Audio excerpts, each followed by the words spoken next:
OPIN005. I'm here with Pete Gary, and he's got an interesting story to tell, I'm sure. Pete, introduce yourself and just tell us about your introduction to Masonry and your Masonic story. Oh, mercy. I was raised and got my degrees in Semper Fidelis in Jacksonville. I was still in the Marine Corps. And, what year was that?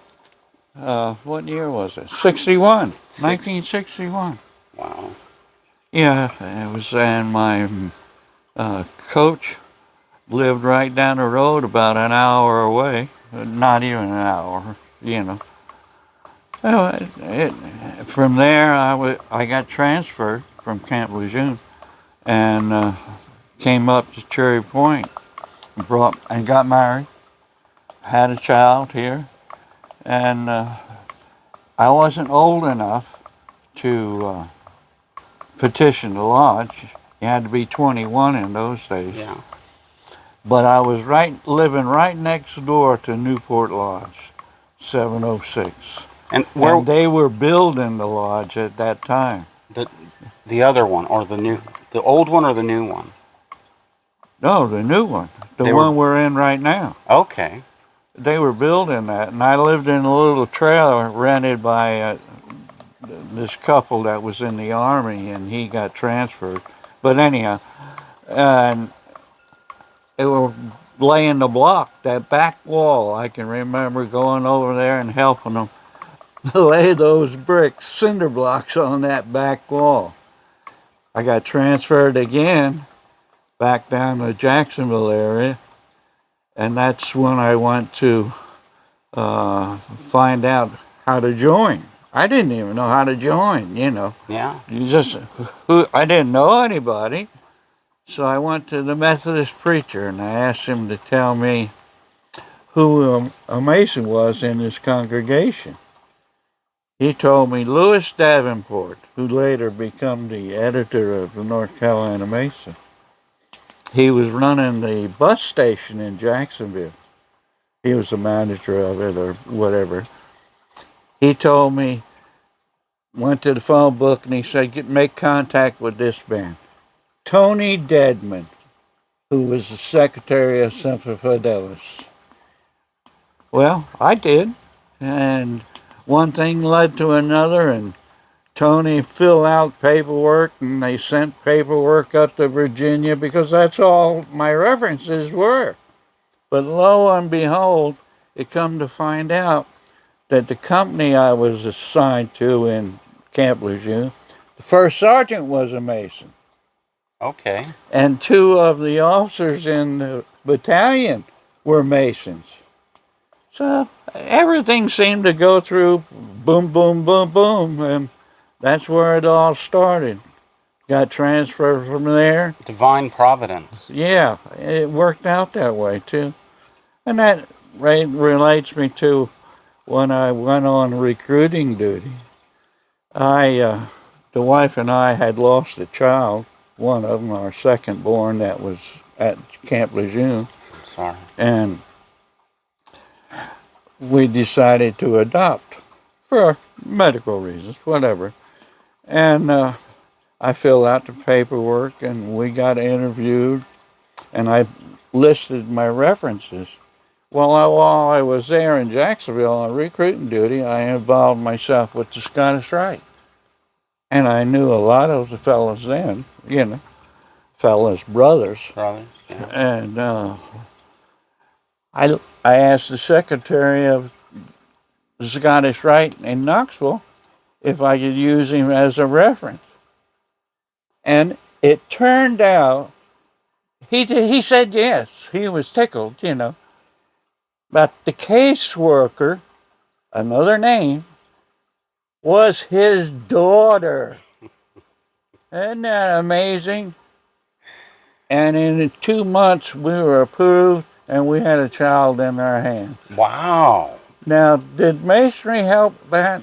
That's kind amazing. of, you know how amazing. It worked. I would like to believe that just the Lord did it or whatever. Absolutely. But, that's the way it works. Stop this thing for a minute. Can you? Yeah. Continuing. Well, all these years I continued my membership in Semper Fidelis, and because that's all I knew. I've been privileged. I've been able to attend lodge in Tennessee, Georgia, South Carolina, naturally North Carolina, Do you see a lot Maryland. of differences? Beg your pardon? Do you see a lot of differences state to state in the way they do things? Yeah, there is some difference, especially in Florida, where they have what they call a pencil degree. And I won't go into that, No. but it kind of makes you realize what you're saying and what you're agreeing to at home, I think. That sounds good. It's a, well, I don't want to talk about that. How about major, some major events? Oh, major events. You Well, know, when I finally retired from the military, we came back here to Cherry Point. This is where the bride and I started. how many years in the Marine Corps? 22. 22. That's my number. So when I came back to Newport, I asked them, okay, how about if I transfer my membership to Newport? And they hopefully accepted me. They Absolutely. did. Absolutely. They did. Be a member where you are so you can be involved. Close. Well, you can be involved anywhere, but, help pay the bills, help, maintenance and everything else. Well, it really worked out well for me when I moved to Newport to go to Newport Lodge. And it was divine providence all the way. I see that all the time in my life. Do you want to talk about some things in the world that are bothering you today? Oh, You can say no. well, it's so involved. I don't know this separation, he and she. Oh, the pronouns. That's Well, what's your involved take? in the church. Oh, yeah.